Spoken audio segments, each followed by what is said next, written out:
Olá, paz do Senhor, sou o pastor Eliezer Fagundes, aqui da Assembleia de Deus de Joinville, que temos como nosso pastor presidente, pastor Sérgio Melfior. E na coordenação do departamento da Escola Bíblica Dominical, pastor Josias Rosa, e este que vos fala, pastor Eliezer Fagundes, segundo coordenador da EBD. Me propus trazer aqui, durante esse trimestre, na classe dos adultos, estamos estudando relacionamentos em família. Eu estou trazendo todas as lições, top 10, uma série top 10 lições práticas sobre cada lição da nossa Escola Bíblica Dominical. No próximo domingo, dia 23 de abril de 2023, nós vamos estar estudando o tema Ídolos na Família. E nesta lição, o comentarista pastor Elienay Cabral trouxe aqui duas famílias que tinham ídolos dentro da sua casa, dentro da sua família, e trouxe prejuízos para a família, para os relacionamentos. O primeiro exemplo está lá em Gênesis capítulo 31, que é a família de Jacó e Raquel. Jacó, quando saiu da casa de seu sogro, da casa de Labão, saiu fugido devido a um confronto que havia entre eles. A Raquel pega os ídolos familiares, os ídolos pessoal de seu pai Labão, que era um idólatra.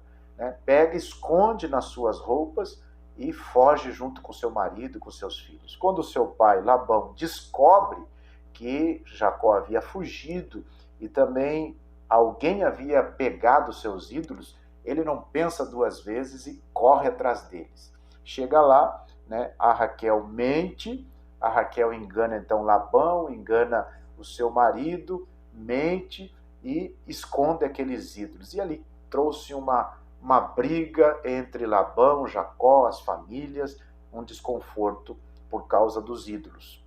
O segundo exemplo que o comentarista menciona aqui sobre idolatria está lá em Juízes, capítulo 17, a família de Mica.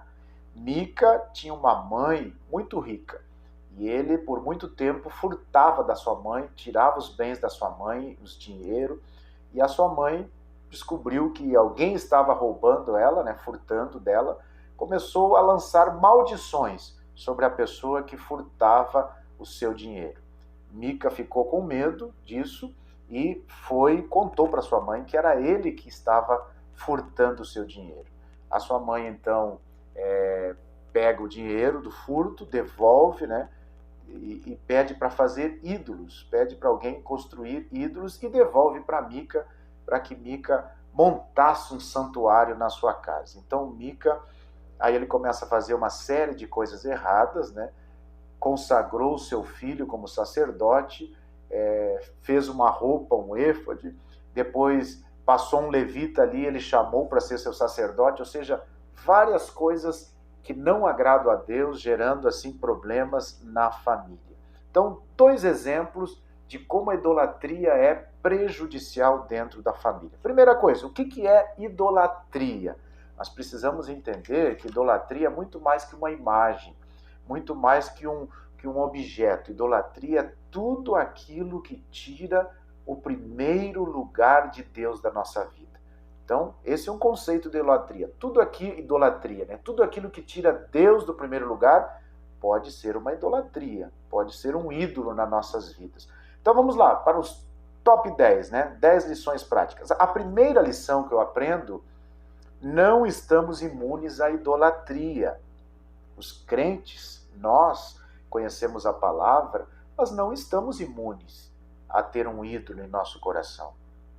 Quando temos os ídolos contemporâneos da nossa geração, que eu vou estar falando no último tópico, mas tudo aquilo que tira Deus do primeiro lugar pode ser um ídolo, e nós não estamos imunes, assim como a família de Jacó não estava imune. Jacó conhecia a palavra, Jacó era temente a Deus, mas dentro da sua família, Raquel, ela tomou essas decisões, ela seguiu a idolatria do seu pai. A segunda lição prática que eu aprendo aqui, um abismo chama outro abismo. Raquel furtou os ídolos do seu pai, depois Raquel mentiu, Raquel enganou seu pai, enganou seu esposo, porque seu esposo não sabia de nada disso. né? Causou uma briga entre a família, uma discussão, e trouxe prejuízos para os relacionamentos familiares. Então, um abismo chama outro abismo, como está lá em Salmo 42, versículo 7. Terceira lição prática que eu extraio aqui é a seguinte: onde está o seu coração e onde estão as suas prioridades? Onde está? Se o seu coração e a sua prioridade é Deus, você está no caminho certo. Agora, se o seu coração, as suas prioridades está no trabalho, está nos bens, está em outras coisas, na sua carreira, na sua fama, cuidado. Isso pode ser um sinal que você tem ídolo no seu coração. A quarta lição prática que eu aprendo aqui: os pais têm o poder de influenciar seus filhos. Ah, que poder os pais têm de influenciar. Labão influenciou a sua filha Raquel para também ter ídolos no seu coração, né? Os mesmos ídolos que Labão seguia como um exemplo para que a família fosse bem estruturada, para que a família fosse abençoada, tinha aqueles ídolos pessoais, Raquel também. Tanto é que Raquel pensou em pegar aqueles ídolos como se fosse uma herança do seu pai. Então, olha o poder que os pais têm de influenciar os seus filhos. Que você possa influenciar para a leitura da palavra, que você possa influenciar os seus filhos para servir ao Senhor, para acreditarem no Senhor, para buscarem o Senhor em primeiro lugar. Influencie assim, tá bom? A quinta lição prática que eu aprendo aqui: o idólatra prefere adorar um Deus que não lhe confronta. Isso mesmo. Salmo 115. Leia lá. O Salmo que fala sobre a idolatria. Sabe o que diz no Salmo 105? 115, melhor dizendo. Os versículos 5, 6 e 7. Olha o que diz. Tem boca, mas não falam. Tem olhos, mas não veem. Tem ouvidos, mas não ouvem. Tem nariz, mas não cheiram. Ou seja, a pessoa serve um Deus que não lhe confronta. Agora, como é bom servir um Deus que fala conosco, que nos confronta, que nos adverte, que nos puxa a orelha quando necessário, que nos fala conosco através da sua palavra. Quem sabe Deus está falando contigo através deste meio de comunicação, deste vídeo, né? É um Deus que nos confronta.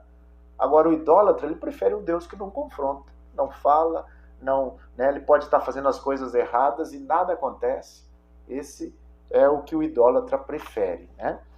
A sexta lição prática que eu aprendo aqui: quando a pessoa está no pecado, acaba imitando o verdadeiro. Aqui eu aprendo com Mica, né? Mica estava todo enrolado, com os olhos cegos espiritualmente, e imitando as coisas do sacerdote, imitando, né, consagrando o seu filho, sem ser da família que deveria ser um sacerdote, usando o éfode, né? Usando as coisas parecidas como era nas famílias sacerdotais, mas era só imitação.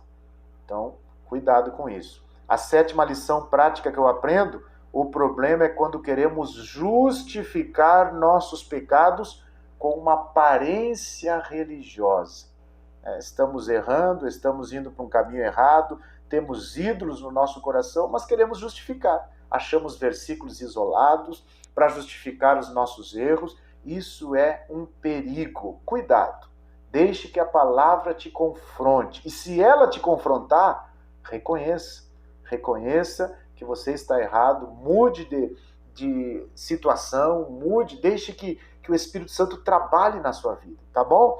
A oitava lição prática que eu aprendo: a vida é feita de escolhas, independente do nome que temos ou da nossa descendência. O que importa é as nossas escolhas. Olha só, Mica, olha o nome de Mica, o que significa Mica? Quem é como o Senhor nosso Deus? Tinha tudo para dar certo. Tinha um nome abençoado, né? Tinha uma família abençoada, mas as suas escolhas o levaram para o mau caminho. Então, independente da nossa posição, da nossa família, do nome que temos, da descendência que temos, o que importa são as nossas escolhas. Quais têm sido as suas escolhas? Quais têm sido as suas ações? Tá? E a nona lição prática que eu extraio aqui está lá em Juízes 21, 25, que diz assim: naquele tempo não havia liderança em Israel, e cada um fazia o que queria. O que eu aprendo aqui? Onde falta liderança, a família se destrói. Onde falta a liderança da palavra de Deus, cada um faz o que quer. Isso é na família, na sociedade, no bairro, aonde, qualquer circunstância, onde falta um sacerdote, onde falta um líder espiritual que leve as pessoas para a palavra de Deus, para a oração, para a comunhão com Deus, o povo faz, cada um faz o que quer, a família, cada um faz o que quer. Então, que possamos aplicar isso na nossa família, tá bom? E para fechar, as 10 lições práticas dessa semana, eu aprendo cuidado com os ídolos contemporâneos. E quais são eles? Eu vou citar alguns. O ego, a busca pelo prazer, a sexualidade desenfreada, o culto à natureza, né? Culto ao conhecimento, querer que Deus faça o que você quer, determinismo, desejo por títulos, por posições, por lazer, por prazer, preguiça em excesso, comodidade, né? Teologia centrada em pessoas, tirando Deus, tirando Cristo do centro, teologia que massageia o ego, adoração a anjos, fanatismo por pessoas, por coisas, culto ao corpo, espírito de grandeza nas redes sociais, né? Hipocrisia, demonstrar uma coisa que não é. Tudo isso são ídolos da nossa geração, ídolos dos nossos tempos. Que Deus tenha misericórdia da minha família, da sua família, e que possamos, nesta lição, ver se há alguma coisa que precisa ser mudado, possamos reconhecer Deus em primeiro lugar. Eu encerro dizendo para você que Deus deu a Abraão seu filho Isaque, mas Deus queria ver se Isaque era um ídolo no coração de Abraão e pediu. E quando Abraão foi imolar o seu filho, Deus viu que o coração de Abraão não estava em Isaque, o coração de Abraão estava nele. E aí Deus entendeu que Abraão não tinha ídolo no seu coração. Se você gostou desse vídeo, compartilhe, inscreva-se no canal, deixe o seu like e assim outras vidas serão abençoadas com esta mensagem. Um abraço, Deus abençoe, até a próxima semana.